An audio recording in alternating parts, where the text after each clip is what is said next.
ہم کیا طبیعت پر چلتے ہیں، یہ شریعت پر چلتے ہیں۔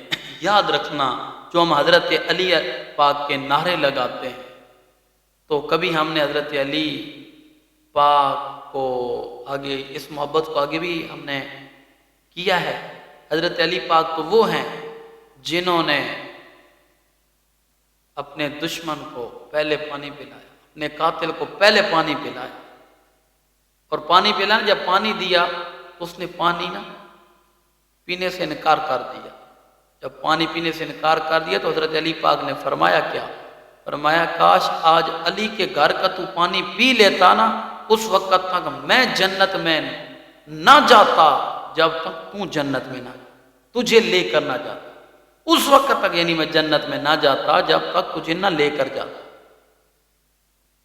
ہائے، لیکن ہم لوگ طبیعت پر چل رہے ہیں، شریعت پر نہیں۔